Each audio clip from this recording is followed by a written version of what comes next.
एक व्यक्ति ने बिल्कुल सही ज़मीन खरीदी, सारा पैसा दिया, उसके बाद भी एडवोकेट की थोड़ी-सी लापरवाही से उस क्रेता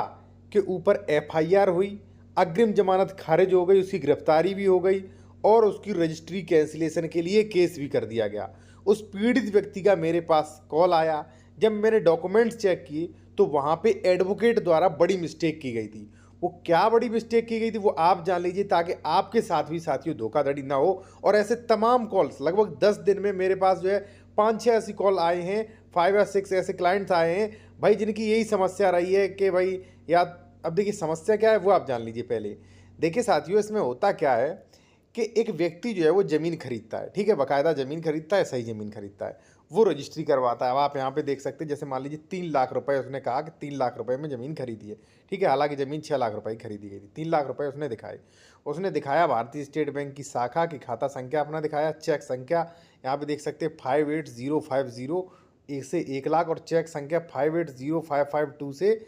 1,60,000 यानी कि 1,60,000 रुपये उसने दिए,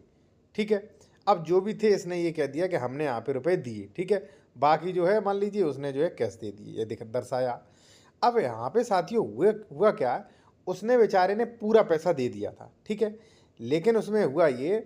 कि यहाँ पे ये जो चेक संख्या थी 580552, ठीक है, इसके चेक में एरर होके या मान लीजिए उसने वो ये चेक वापस ले ली, या मान लीजिए इसने जो है कोई दिक्कत हुई, तो उसने नगद दे दिए 1,60,000 रुपये, ठीक है। ये पैसा चेक से नहीं निकला था, ठीक है। उसने कहा ये चेक अपने पास रखे रहिए, मान लीजिए इसने जो है चेक दिखा दी कि 580552 से 1,60,000 रुपये दिए, लेकिन उसने बाद में जो है नगद दे दिए रुपये, ठीक है, और वो चेक से फिर निकले नहीं। अब साथियों कुछ लगभग 6 महीने बाद उसने क्या किया, यानी कि जिसने ज़मीन बेची थी उसने उसके ऊपर 420 में एफआईआर दर्ज करवा दी कि इसने 1,60,000 रुपये जो चेक संख्या 580552 जो है इससे नहीं दिए। जब भाई पुलिस ने इन्वेस्टिगेशन की होगी, जांच पड़ताल की होगी, तो वास्तविकता में रजिस्ट्री में आपने लिख दिया कि भाई इस चेक संख्या से मैंने 1,60,000 रुपये दिए, लेकिन चेक संख्या से दिए नहीं, ठीक है, लेकिन उसने नगद दे दी। अब नगद का कोई रिकॉर्ड है तो नहीं, ठीक है, तो पुलिस ने एफआईआर दर्ज कर ली कि हाँ भाई 420 ही हुई है, ठीक। अब दिक्कत क्या हुई भाई, उसके एडवोकेट को ये बताना चाहिए था कि अगर आपने चेक दिखा दिया रजिस्ट्री में कि इस चेक संख्या से मैंने पेमेंट किया,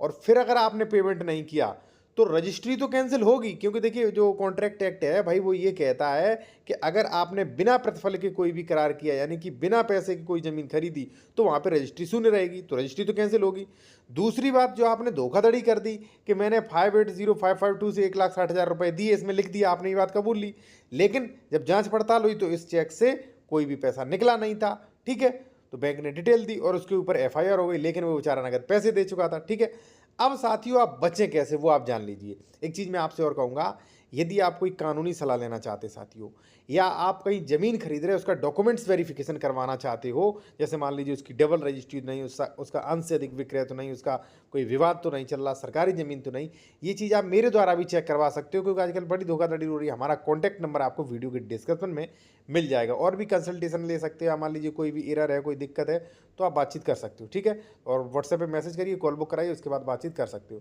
तो साथियों मेरे कहने का मतलब ये है कि सबसे पहले आप क्या देखिए, सबसे पहले तो मैं आपसे कहूँगा कि भाई आप जो है नगद पैसों का लेन देन न करें। अगर नगद नगद करते भी हैं